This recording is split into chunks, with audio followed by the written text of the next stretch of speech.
tàmbale ko ak source A mu ngi wax ci parrain de la journée de l'excellence à l'école élémentaire de Melax et désireux de récompenser les 50 meilleurs élèves. Chérif Dia casque près d'1 million de francs CFA noonu la source a xëy tey waxaat ci indice du chiffre d'affaires dans le secteur de la construction. Ça n'avance pas journal bi loolu la ko daal di tuddee chiffre d'affaires yi wàcc na bu baax a baax ci secteur construction.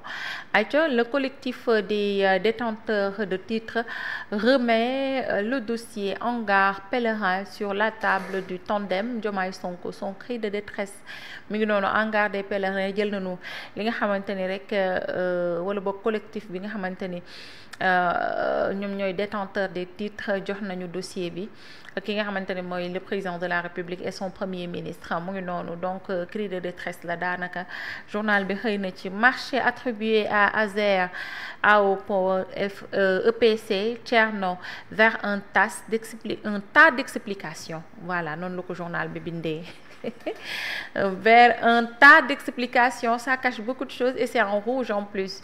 Portrait de Mor Mbaye Diop, responsable de Pastef à Dara Djolof, un Baye Fall à la tête bien faite mu ngi noonu donc loolu di ngeen ko fekk itam ci page 6 bu journal bii di Source A. aywa ginnaaw Source A naka la yeneen yéenekaay yi xëy tey jii ay man étudiant yi L'Observateur journal Youssou Ndour waa coowal Youssou Ndour gi moom yëg nga koom yow. Man damaa dégg ay coowal doxaan ay dóorante. ci Youssou Ndour. waaw wala du dëgg. jotaguma xibaar googu de. Sénégalais yëpp ngeen Youssou nag. di tudd ay doxaanu Youssou leen deseet di ko limbarti. Youssou icône nationale internationale bàyyi leen ki ngeen di joxar bi. bàyyi leen Youssou mu ngeen di joxar bi man Youssou buñ ko waxee dara sama xol bi ni muy tàngee. kan moo joxe xibaar boobu. man dama koo gis rek ci benn site xamatuma ban site la waaw site bi dinaa ko génnee ñu joxe détail yëpp. joxe na ne xaw ma lan ak lan ak lan. dem na jabar ja fekk ko fa ñuy xeex ak. yëfi bases yooyu Youssou dina ko def. yaa ngi def lu sama yaay waxoon de. waaye nag gis nga Fatima. gis nga bu loolu lépp weesoo. mën naa doon dëgg mën naa ñàkk doon dëgg. mais li ëpp solo te nit ñi war ko retenir jàpp ko te di ci bàyyi xel. mooy ñu bàyyi vie privée wu jàmbur yi. waay loolu moom. parce que Youssou Ndour doomu Adama Ndiaye la. mën na may problème conjugaux comme tout humain. mais li tax sénégalais yi war a ci sujet yooyu noonu ñu ciy perdre autant de temps di ci def autant d'énergie lu ñu war a xoolaat la. tey waroo ba pare man yàlla xam na ni su ma amoon information ci Youssou Ndour une information. boo xamante ne tey jii ay affaire fee yooyu comme fee du ma ko joxe. wallaay du ma ko joxe. par respect pour l'homme au fait.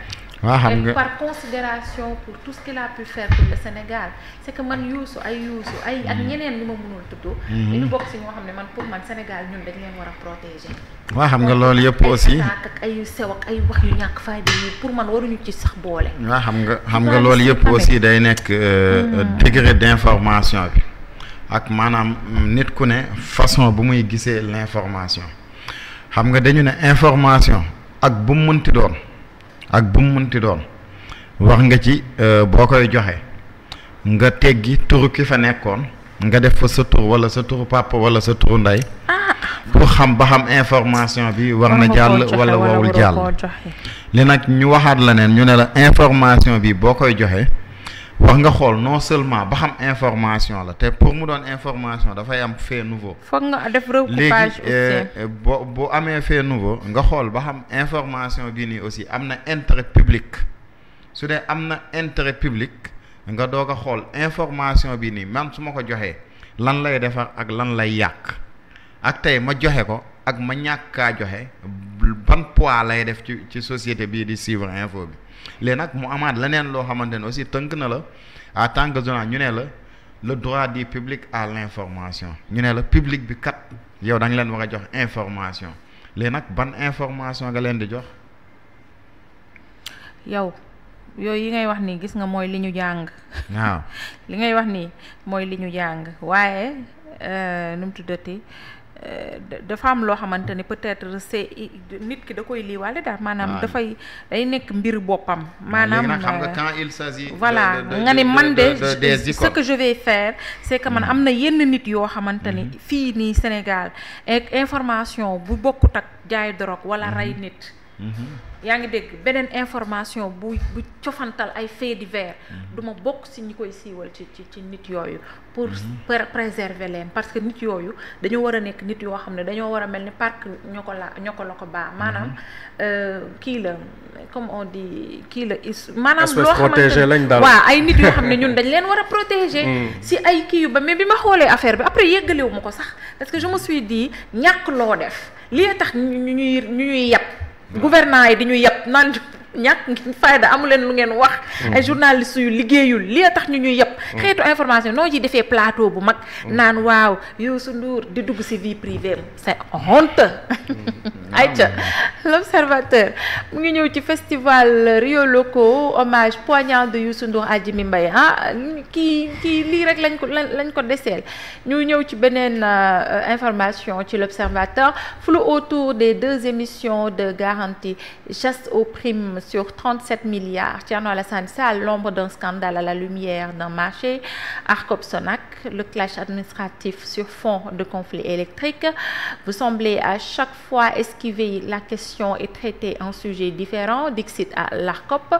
L'intérêt d'un tiers à remettre en cause une garantie qui, en principe, ne peut ni lui profiter ni lui nuire, explique la Sonac. Thierno Alassane Sall itam def na ci ay inquiétudes ak taxaw seetlu dinañu ci ñëw ci kanam. Les vérités cachées derrière le blocage des pèlerins à la Mecque vidéo bi mi ngi circulé ay pèlerins sénégalais ñu ngi foofu ca Makka ñu bàyyi leen fa mer nañu ba futtu parce que vidéo bi à la limite wax nañ ci lu nekk ñoom pèlerins yi mi ngi noonu donc mi ngi noonu information boobu l'Observateur xëy na joxe ko. Enquête aussi la face morbide des opérations de chirurgie esthétique à l'étranger continuer leen rek jàpp seen bopp di ci pompe ay géreesu kañ ak géreesu mbët yàlla baax na. États-Unis, la traque impitoyable des sans-papiers et les effets pervers sur les émigrés sénégalais donc mu ngi noonu donc loolu bokk na ci lu journal bi xëyee tey. Quelle réforme sur le code du travail chronique économique de professeur Amadou Ali Mbaye. Journal bi également mi ngi wax ci blessure retrouvée sur le corps, mort mystérieuse d'un imam à Médina Chérif, le lavage mortuaire interrompu par la gendarmerie, plusieurs personnes interpellées et gardées à vue. Mi ngi noonu donc di ngeen ko fekk ci journal bi di l'Observateur. Ñu dem ci beneen yéenekaay ginnaaw l'Obs. Il y a les Échos moom nag xëy na wax ci Gambie, un Sénégalais retrouvé mort dans sa chambre, 2 suspects arrêtés, un 3e recherché. déet waaye man mi bëgg a dem Gambie. Différent avec Cosmos Énergie Sénégal, le tribunal déboute Sonam Assurance et met fin à la procédure de liquidation. Les Échos mi ngi wax ba tey ci indice de chiffre d'affaires dans la construction wàññeeku na nag 19,6% du chiffre d'affaires, recul de 38% du chiffre d'affaires dans le sous-secteur du génie civil. Baisse de 11% dans le sous-secteur de la construction de bâtiments. Yàlla baax na, les obligations en dollars du Sénégal en chute libre. Ay waay, ay Thierno, ay ñun fu ñu jëm. Yàlla baax na, restriction migratoire aux États-Unis. Trump menace de fermer les portes de l'Amérique aux Sénégalais. 36 États, dont 25 africains, dans son collimateur.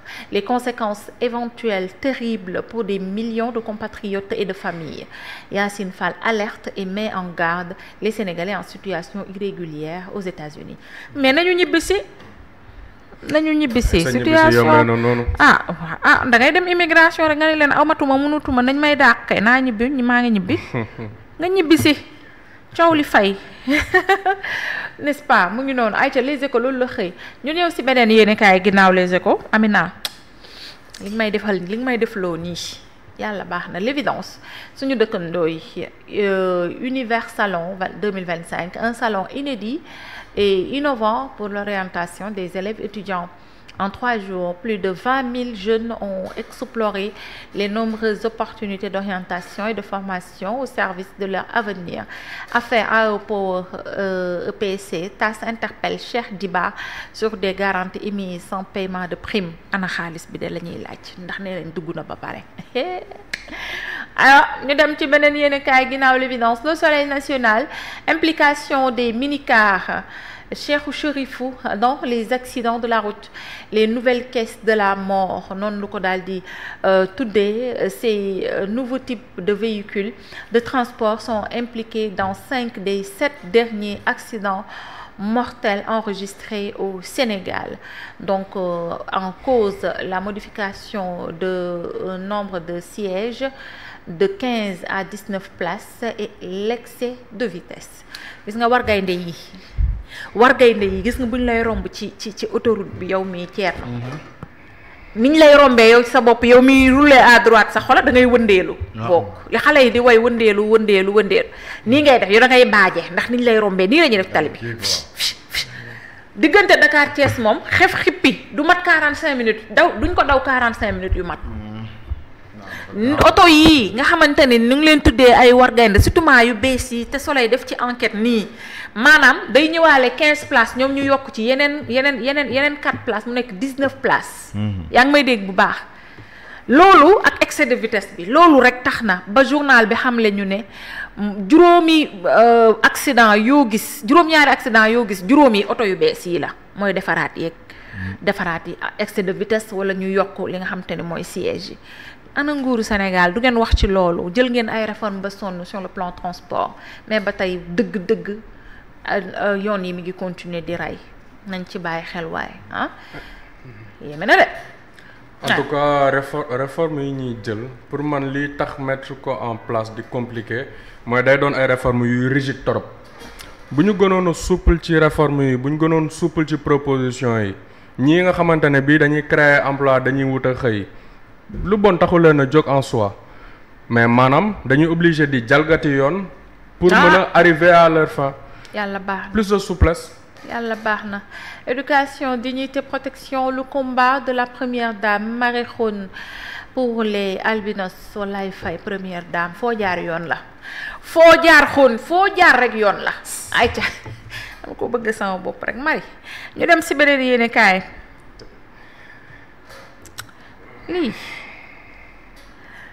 le quotidien bu Madiambal Diagne mi ngi wax ASER ak aéroport dossier sous haute tension bi nag rouge la ko defal pour wane tellement que c'est compliqué. La question orale de TAS à Cheikh Diba sur le versement de la prime, rencontre prochaine entre les responsables de la banque Sander et ceux de AO et yàlla baax na mi ngi noonu Robert Bourgi à Diomaye et Sonko, j'ai peur pour mon pays. Yàlla baax na ñu dem si yenn kaay nañ ci ñëw sur la lettre de Robert ñu ñëw si yor journal Abdou Nguer travel ban wala travel ban ou interdiction d'entrée aux États-Unis. Travel ban. waaw travel ban. Travel back. D'accord. Le Sénégal aussi dans le viseur de Donald Trump. Yàlla baax na. Des informations sur le rapport Sénégal-FMI, les précisions de Julie Kozak, directrice de la communication. Di ngeen ko fekk ci journal bi di yor ban page Abdou Nguer loolu la daan kaas de gisuñu fi page sëñ Saliou Gueye dee fi def ay page yow tamit buñ ko jëndee ñu xam ban page lañ koy fekk du noonu ayca ñu dem si beneen yéenekaay Walf Quotidien moom mi ngi wax regard extérieur. Robert Bourgi adresse une lettre au président de la République et à son premier ministre. J'ai peur pour le Sénégal loolu la wax hausse de 10% du prix du baril. Vrai faux atout pour le Sénégal dafa def vrai faux atout pour le Sénégal. Souleymane Keita enseignant chercheur à la FASEC mi ngi ne cela augmente mécaniquement la valeur des exportations et améliore la balance commerciale, mais le Sénégal reste encore dépendant des importations malheureusement, on dépend toujours des importations. Meïssa Babou, enseignant chercheur à l'UCAD, nee na les multinationales qui détiennent un peu plus de 80% des recettes pétrolières vont se frotter les mains et nous dans tout ça te sunu réew mi am na pétrole yàlla baax na. Vainqueur de Basketball Africa League. La balle kan moo gagné sax Bossy comme un conte de fées mu ngi noonu loolu la ko tuddee. Donc ñu ñëw ci beneen yéenekaay ginnaaw Walf Quotidien. Il y a quoi? Il y a l'enquête wala boog enquête xëy na ci conflit entre Israël et Iran et l'Iran péril sur l'ordre mondial. waxu yàlla canama waxu yàlla ku ko puus rek mbaa gëmoo ko rek yàlla dafa maanaam yàlla day yónni yàgg bañoog yàgg ni xam nga bind naa wax leen ngeen di juum di def lu man ma yónni yàgg ba leen ak yàgg ndax moom lu mu wax yàgg daanu ci agsi. Est-ce que xam nga ni coow li fayagul de. coow li day doog a tàmbali te man li ma ci mooy man 3e guerre mondiale nañ ma ko décrire loolu.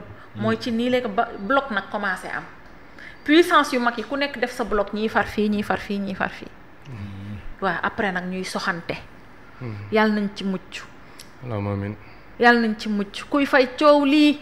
Kim Jong-un moom dugg na ci coow li. jàppale Iran dégg nga kee France mu tudd waa ji déggaguma ko. Macron déggaguma ko mu def benn déclaration. yaa ngi comprendre mais kee tamit nu mu tuddati sax sama waa ji Vlad tamit mi ngi jàppale Iran suñu yoon nekku ci. dañuy informer rek yàlla nañ ci mucc daal. France waxuñu ci kaw waxuñu officiellement mais apparemment ñu ngi jàppale Israël ci suuf. non mais on le dit mais bon comme waxaguñu dara mooy loolu muy noonu coow li daal yàlla na fay ay waay lii metti na waay waaye Israël tamit yàlla baax na. Marché d'électrification rurale attribué à AOPO EPC. TAS interroge le ministre Cheikh Diba. Monsieur Diba kaay jox ñu ay réponse bokk ayca ginnaaw enquête on a Vox Pop.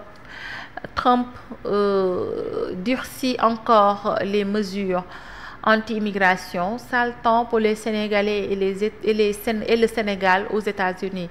La vidéo virale de Cheikh Fall arrêté en plein tribunal par les agents de l'ICE. Ci Yàlla. Le ministre des Affaires étrangères réagit en mettant en garde les Sénégalais d'ici et des USA. Dem bi na nekk dem boo xamante ni dem bu am njariñ la wala dem boo xamante ni da ngay nekk en règle mais nga bañ a jaar ci ay Nicaragua ak yu kenn xamul. Au moins 224 morts en Iran, 13 personnes tuées en Israël. Le conflit s'intensifie, nouveaux échanges de frappes et nouvelles menaces réciproques. La fin du monde ñu ngi ko décrier ci diggante Palestine ak Israël. Am na ci koo xam ne bu amee ndam àdduna fay du samay wax yàllaa ko wax. waaw bañ leen a fay coow li rek yàlla baax na. Perspective d'une flambée des prix du pétrole brut. Le Brent pourrait atteindre $150 en 2025. Vente illicite de médicaments dans la ville sainte. Les pharmaciens privés du Sénégal veulent finir avec l'exercice illégal de leur profession à Touba. Loolu nag da ngeen di dem bu ngeen bëggee mu dakk dem leen dénk ko xalif bi léegi mu dakk. léegi njaayum garab bi yi nga xam ne jaarul ci yoon léegi mu dakk Touba dem leen ngeen dénk ko xalif bi. aywa ñu dem ci beneen yéenekaay ginnaaw Vox Pop. Tribune moom wax na j'ai peur pour le Sénégal. Tribune mettre na en exergue Robert Berger mu ngi wax la justice ne doit pas devenir un outil de vengeance ni ñu koy wax. Elle doit rester un pilier de la République. Ne cédez pas à la tentation de la revanche. Le peuple avait voté pour l'espoir qui aujourd'hui s'effrite. Le paysan, le conducteur de Jakarta, l'enseignant, le commerçant, l'éleveur, la mère de famille, tous commencent à douter. Douter là de. Pourquoi le FMI fait patienter le Sénégal pour un décaissement? Di ngeen ko fekk ci page 5 journal bi du Tribune. Birahim Seck également met à nu les tares du régime. Maanaam Birahim Seck li mu leen xamal yépp wax na ko ci loo xamante ne ay taar la ñu noonu donc ñu bàyyi ci xel bu baax a baax. ñu ñëw ci beneen yéenekaay ginnaaw la Tribune. Il y a voilà ñu laal tuuti sport. J'ai tout accompli dans ma carrière. Waa kon looy jëlee xale yu ndaw yi Bombardier yow tam man nag maa jaaman sa combat bi ki ngay bëreel sa xaw ma ko ki muy bëreel xam nga ko yow mii Thierno. kon Bombardier kan la ko muy bëreel. xaw ma ko de. Jackson lay bëreel. Jackson mbër la mbër bu aay la. Jackson mbër la rek. xam nga Bombardier moom. xale yi def la escalier nii Bombardier. c'est normal xam nga comme demagul retraite. te daanaka léegi mu. ko ñu ñoom Thierno la dëkk. nee na sori woo fa nee na sori. waaw comme demagul retraite moom. c'est normal la war a def mais génération Tyson ba tey quand même. mais nag logique sport itam lii la. boo demee ci boxe di nga fa fekk boxeur yoo xamante ne bii ñoo mag Bombardier te ñu ngi ci top bi ba tey lépp solo daal mooy que mu fexe soigner sortem et qu'il sorte en beauté. loolu la ko Sénégal di yéene même bu amul ndam itam. Bombardier keroog biñ koy daan fii mujj daan biñ ko mujjee daan fii ni mu yombee. mais moom carrière am aussi noonu la Bombardier carrière am il est mitigé parce que souvent mu ñëw nekk ci forme sax gars yi daan ko daan bu yomb. après mu jàll dem mais tamit def na fi ay tàkkusaan yu rëy. yoo xam kenn dootu ko fàtte. 2 fois roi des arènes. waay loolu daan na fi kii de moo faree na Tyson. waaye li ma jaaxal Bombardier màgg na moo faree na Tyson de moo ko njëkk a daan. 27e journée de Ligue 1 le Jaraaf reprend les commandes en attendant l'US Ouakam. 14e édition Grand Prix de la Renaissance et de l'intégration africaine Orange Grand en provenance de la Mauritanie s'impose. baax na nelawuma biig yàlla baax na aywa Tribune Sport loolu la xëyee tey jeex na si di nga waroon a mujjee sport Libération la NSIA Banque tape dans les comptes de la Société nationale d'électricité Sénélec conçuelle une garantie scandaleuse mi ngi wax